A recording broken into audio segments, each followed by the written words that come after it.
Welcome to Before Floor, the pregame edition of Five on the Floor, brought to you by the Five Reasons Sports Network. I'm your host, Jonathan, aka Three Piece Combo, and today we're joined by Mr. Greg Sylvander, joining us from the Five Reasons Sports Podcast, Five on the Floor podcast by the Five Reasons Sports Network, and we're joined by Mr. Mateo Mayorga, our usual pregame genius, joining us as well. Now, wherever you guys are joining us from, make sure you guys like the video and you guys subscribe if you love Miami Heat sports or any Miami sports in general. We'll take care of you here at the Five Reasons YouTube channel, as well as if you're young with a family and you want to make sure all your assets are protected, you want to make sure you hit up markbrownpa.com. That's MARC brownpa.com. He's going to take care of all your assets if something were to happen to you.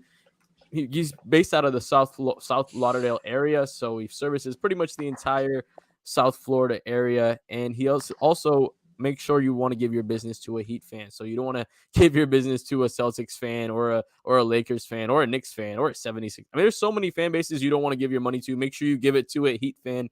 Reach out to him at 954-866-8513. Or like I said, Alejandro has the website up there, marcbrownpa.com. Now, every single pregame show, we do our rapid fire prize picks, and we usually hit on at least 3 of the 4 out of them. So if you play flex play with us, almost every game you're going to hit, because with the flex play, you can still miss on one of them and still make some money. So that's the best part about it. So go to prizepicks.com, use the promo code 5, spell that out, FIVE, and we'll double your deposit up to $100. Like I said, we do our fantasy picks every single game. So if you don't know exactly what to do, just listen to us. It's really easy. You pick a player, decide if they'll go over on points, rebounds, or assists, or under. And then at the end of those couple of them, if you just hit on those, you make some money. So like I said, go to prizepicks.com, use the promo code 5, FIVE, and we'll double your deposit up to $100.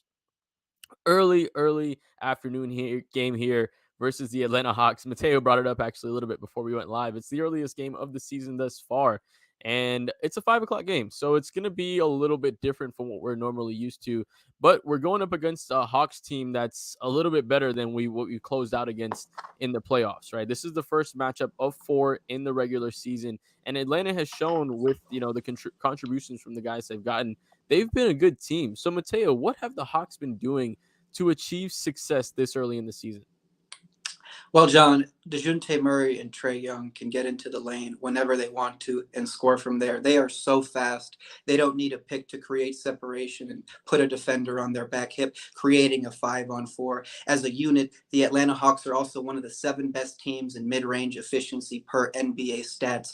Through the pick and roll, they don't just hurt you through their pick and roll ball handlers. They have guys like Capella and Collins with vertical spacing who are lob threats. It'd probably be a much better team if they relied on them more often. On the defensive end of the floor, I'd say what they do best is probably rebound, securing possessions, and closing out to the 3-point line after the drive and kick play. But what's most important to remember about the Atlanta squad is that they can put up points in a hurry, but they can just as quickly give them up. For example, a couple of nights ago in Houston, this team gave up 38 points in the first quarter and 128 for the game. It's an indication that they're not a very good defensive team, and that was against a very young and undisciplined Houston squad, Jonathan. Yeah, and you mentioned the defensive stats about the Atlanta Hawks. You said they do a very good job of closing out at the 3-point line. They're top 5 in that rating, but when it comes to the rim pressure, they're bottom 5 in that ranking as well. So we'll get a little bit to that just a little bit later. But Mateo spoke about the power of that backcourt between DeJounte Murray and Trae Young, Greg. And Miami's point of attack defense has always been, hey, we have one guy and maybe we'll try to help out outside of that. But when they have 2 guys that can break us down off the dribble, what do we do defensively? Is it maybe something like a 3-2 zone, or how do we match up against this Hawks backcourt?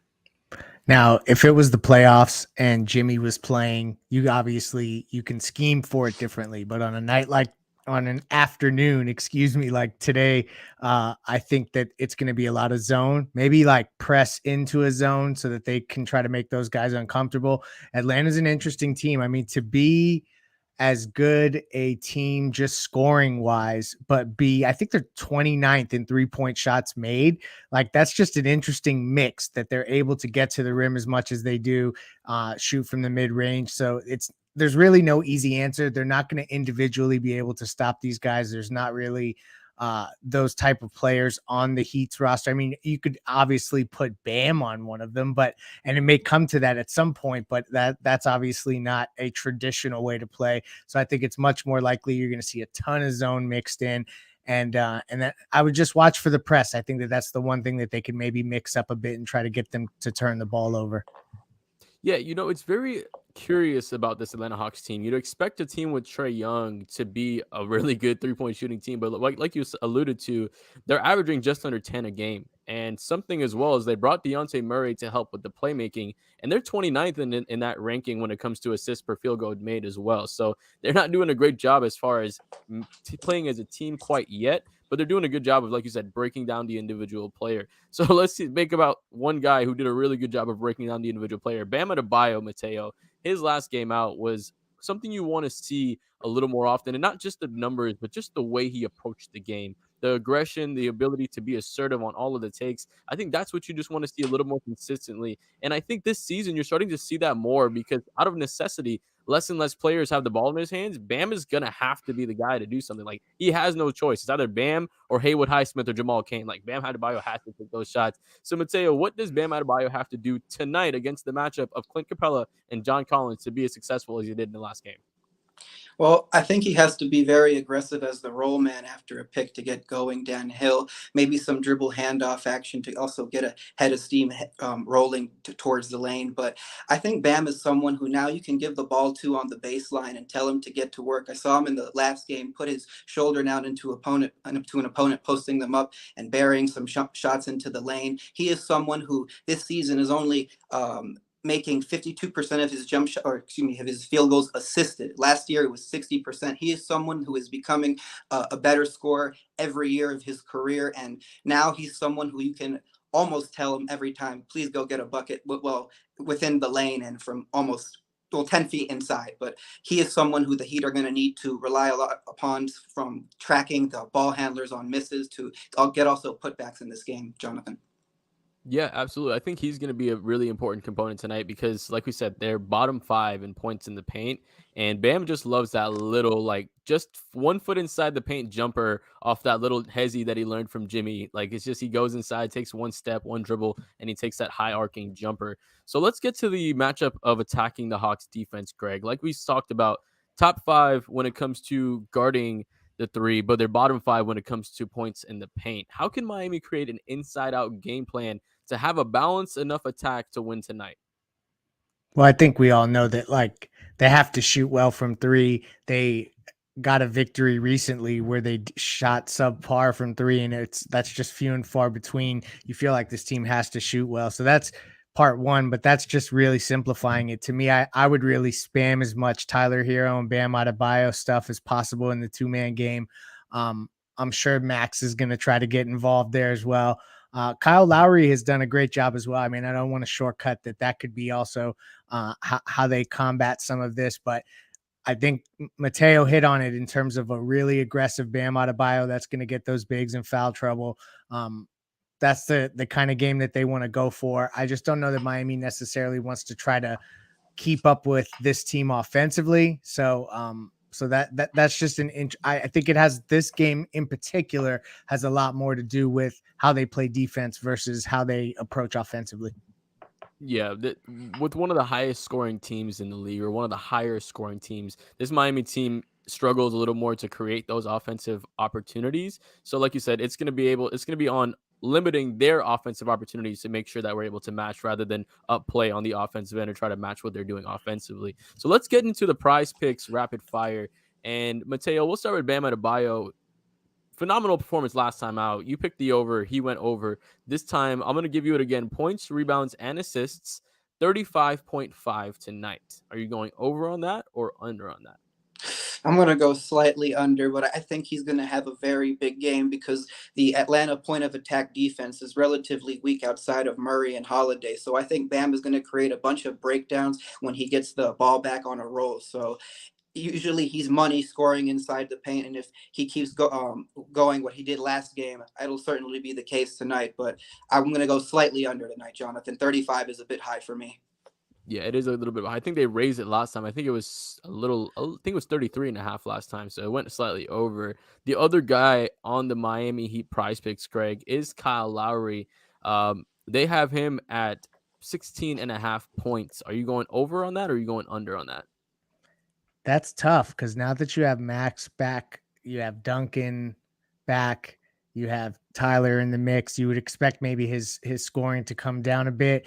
He's hit the over on that 3 of his last 5 games, averaging 19 in his last 5. So that's 3.5 points over the 16.5 point projection. I'm going over. I'm taking Kyle Lowry on the over here for 16.5 projected points.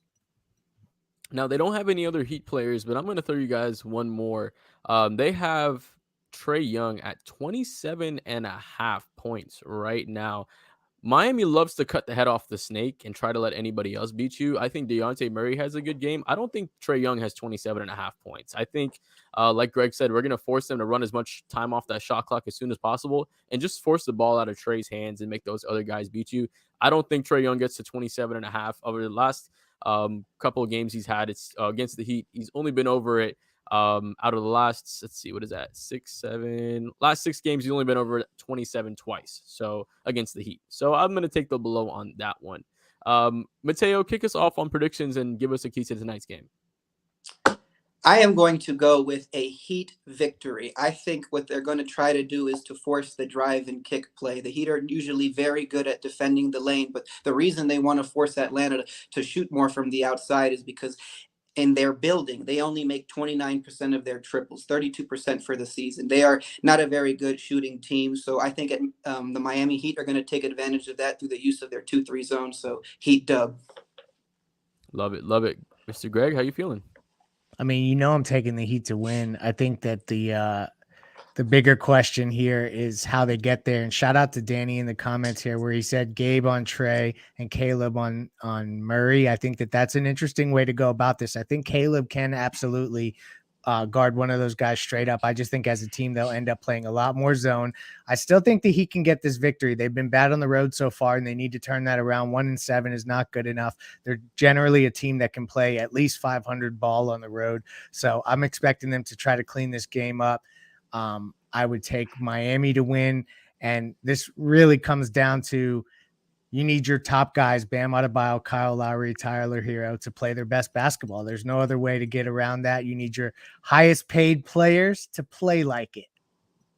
Yeah, absolutely. And I think a big part of tonight's game, like Tony actually just put in the comments, he said the Hawks lost perimeter shooting, like guys like Kevin Huerter, and became better defensively, less players to target like guys for Jimmy and Bam. That's true. A lot less guys for them to just go one-on-one, try to get the fouls, slow the game down. Obviously, no Jimmy tonight. But I think Miami is able to get it done. I think we were able to go and get the win last time we were in Atlanta in a playoff setting. And I think maybe just having that in the back of our mind is going to be able to push this team over the top. I think the Tyler Hero Bam pick and roll is going to be the biggest key to tonight's game. We saw it work over and over and over in the last game out. So I think that's going to be a big key to tonight's game. And I do think Miami gets the dub as well. So like I said, if you guys think Miami is going to win, make sure you guys like the video. Make sure you guys subscribe as well to the 5 Reasons Sports YouTube channel. If you guys are young with the family, want to make sure your assets are protected, go to markbrownpa.com. That's MARC brownpa.com, or give them a call at 954-866-8513. And we just gave you the prize picks rapid fire. Go to prizepicks.com, use the promo code 5, spell that out, FIVE. You'll get a free $100, and you literally can use today's play for free. So, like I said, make sure you do all those things. Alejandro will take you away with some player interviews.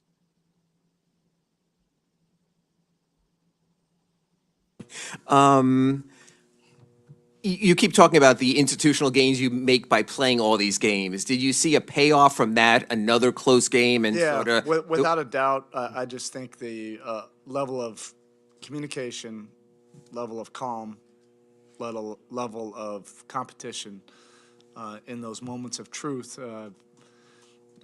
It's not like it's shocking us or putting us in any kind of anxiety. It's just this is our norm, that these games are going to be like this. So you got to grind, you got to fight every single possession, and then you get down to these last 3 or 4 minutes. You have to put your imprint on the game, and I think that's the biggest thing to develop a trust, a deep trust in what you're trying to do, and gaining confidence. It doesn't mean you're going to win all the games, but you just have to go through the fire together, and that's that's what's happened really for, it seems like, several weeks. It just feels like every single one of these games are going down to the last possession. And it allows us also to work on late game situations constantly. Our late game package, regardless of who's in, who's out, we can get organized and have it be coherent, make or miss. And defensively, guys have been stepping up and making big plays. But down the stretch, obviously there's a lot of guys putting their fingerprints on it on either side of the floor. Bam was Mr. Reliable. He has been Mr. Reliable all season long through all of the adversity. He's the guy that we've just been able to count on with his mental stability, his consistency, his leadership, and then also his play on both ends of the court. Caleb just stacked another phenomenal winning game, on this tonight, and I thought it was fitting that he had the free throws and then the stop at the end. He does so many things for our team, regardless of what defensive scheme we're in. He's so critical. He and Bam, to making it look good. Kyle had some big plays down the stretch, and then Tyler hit the big three. Even though his shots didn't necessarily go down, I think they were the right looks in the second half, and that big three was a big one, and then obviously Bam was just like I said, just terrific the entire game, and then sealed it, in those moments at the end. Not only Bam's 38 points, but what stood out about the way he generated the 22 shots, with 21 of them coming inside the paint? Yeah, but there's just an assertiveness that we've been working on, and he's been working on, and it just takes a lot of game reps. I thought everything just happened with a great flow. It wasn't like he was going out of his way to try to get up 23 shot attempts or to try to score close to 40. It wasn't that way at all. It was, where he was at his best is it's pick and rolls. It's some post ups at times. It's some random drives. It's some bringing the ball up the court and driving by a defender when the defense isn't set. It's an offensive rebound here. It's a dish there. He's just getting it in a lot of different aspects where you can't necessarily scout it. And that was the epitome of it tonight. But he had a lot on his shoulders, really the last several games with a lot of different lineups and everything. You need that stability, from your leaders. And, I think at some point I'll print up these shirts, Mr. Reliable, and I'll wear them proudly. And the pick and roll game that Tyler had going with him, I mean, we've seen that chemistry before, but just the way it flowed with that, It wasn't a scoring night for Tyler, but double-digit assists, and especially the way he worked in concert with Bam. Really good. That's something they've been developing, obviously, for a while. It's our most efficient two-man action that we have right now, but now we're starting to see some different coverages, so they trapped Tyler in some different areas. He's getting better at getting that ball back to Bam. It's a big emphasis for all of our guys to get the ball to Bam, because he can do a lot of things in the paint. He puts pressure on the rim to score. He can draw fouls, but he's also a great, spray guy that can get open shots for other guys. But it takes a lot of drilling, a lot of film watching, a lot of work together to be able to find different ways to get the ball back to him. The very first play of the game was a two-man action with the two of them, and it ended up being a lob to Bam. Tyler got him on some pocket passes, and then they'll continue to get better as they see more coverages, switches, blitzes, zone coverages, drops, all of those things. They're going to see all of it because teams will try to take them out of their rhythm and flow, and just hopefully it'll continue to get better. staying on Bam for a second, across all those different offensive scenarios that you were touching on, how has he improved over the last few years, specifically going up against length like Porzingis? He's really developing a go-to shot. Now, you also, I mean, there's a couple of different layers to that because he's really getting aggressive on those pick and roll pocket pass in traffic plays that he can get all the way to the rim, and it's hard not to foul him. He's also really improved his finishing when it's not a dunk. You know, secondly, you know, he's developing that go-to shot where you just have this feeling now when he's getting in the paint in the circle, whether he's going right or left against length, you feel like that shot is going in every single time. Now it's not every time, but you just get a sense when players get to that level where you feel like, oh, that's going in. Like all the great players get to that point. And that's a great look for him. And that's right in that in-between game. So it's not like a 17-foot shot. It's an aggressive, assertive elevation, and he can get it off against bigger guys. And he missed a couple of them with Porzingis, but they were like soft. They're floating around the rim. And again, like if you really lean on him and trying to take that one away, he's just getting so much better at drawing fouls, you know, similar to the way Jimmy does if you're getting too aggressive with him in the paint. Just with that shot you mentioned, is it unusual these days for a big guy to be able to shoot what's still kind of a jumper in that in-between zone? I where think some it's guys just have to, amazing when he does that, when he really elevates.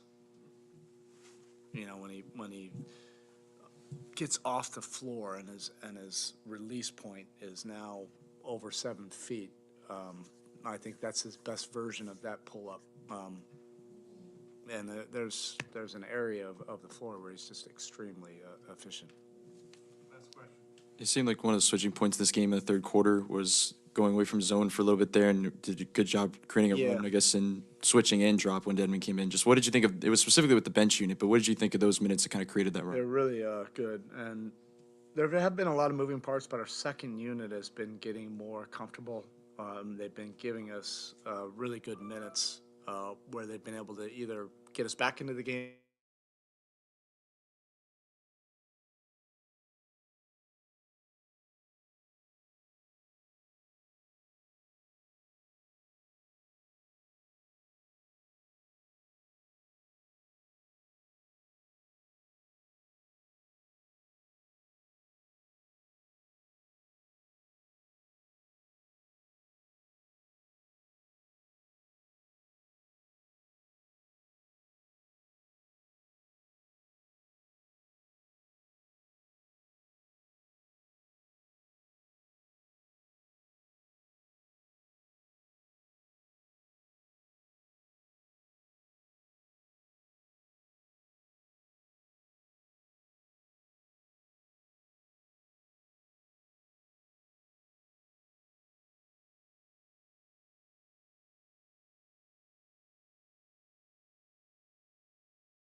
He's one of those guys you can count on. Drowsy, sleepy, flu, whatever it may be. I feel like Caleb's one of those guys. If he can walk, he gonna play. And speaking of your guys' connection, there was a play late in the game where it was a kick out to you, Bam, in the corner, and you got a handoff, and then obviously you had the corner fade on that play. What was your guys' view of that play? And I'll start with you, Bam. What was kind of your view of that shot? I didn't think he was gonna shoot it like that. But I call him Boy Wonder for Wheat Wonder for a reason. He's one of those guys that makes stuff like that. You can't teach it, you can't scout it. It's it's his natural game. All the way from Greece, Christos Saltis, go ahead. This question better be for me too. That's crazy. Hello, guys. Congratulations on the Tyler. Question for you. How important for you is to impact the game, not only in the eyes that the shots didn't fall in, but passing for your teammates. How important is to read the game in multiple ways? Yeah, I mean, shot wasn't falling tonight, but I just wanted to be aggressive. My teammates were still giving me the ball and trying to make plays, and at the end of the day, it's about getting the win. So, I don't really care what the last stat on the end of this sheet says, as long as we get the win and I can impact the game on both ends of the floor and try to make plays for others.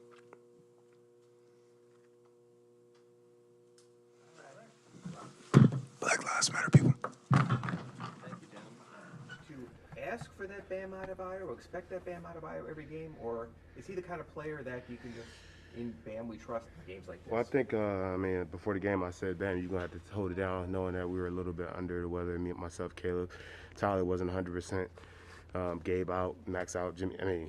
But that's one of the games where he shows his dominance of a big, and that's on both ends of the floor, right? Offensively, getting to his spots, tip-ins, dunks, athleticism, free throws, making his free throws. But we don't want them to have to do it every night, but it's great to see it. When he could do that, it makes our lives a lot easier. How much better has he gotten as far as just generating the shots that he got tonight? I think 21 of his 22 shots were in the paint, just generating those type of looks. Just getting to the spots. I think he's comfortable, and I think coaches talk to him about getting to his spots, getting to his go-to moves. And, his go-to moves is in the paint, that dotted area, getting there. He's big enough and strong enough to get to those spots. Sometimes he shoots the fade a little bit too much. But tonight, he was getting to a spot, right-hand jump hook, left-hand jump hook, being athletic and shooting it down in the rim. You guys are running a lot of inexperienced players right now in the rotation. What are you getting out of the young guys? Man, these guys are playing their asses off. Honestly, they're playing so extremely hard and tough and stepping up. And, one thing I always say is, you're not just playing for your one organization, you're playing for everybody in this league. And these guys are playing their butts off. So they're catching the eyes of everybody, especially our team. Our teammates and our organization is watching them closely, and because they're playing so well and so hard. When Tyler has the pick and roll game going like that with Bam, do you as a point guard sort of defer? It's like I know I'm the playmaker, but this is a good thing, guys. Have at it. That their two-man game is, our PPP is pretty good, honestly. So you got to just, hey, listen, they got to go. Y'all, you guys are the guys, and you got to make the plays and make the decisions. You're only gonna get better with experience, and that's what they're doing. They're getting better with experience and with these situations, clutch time situations, and which is a good thing. That it's only gonna make them better as basketball players individually and better teammates.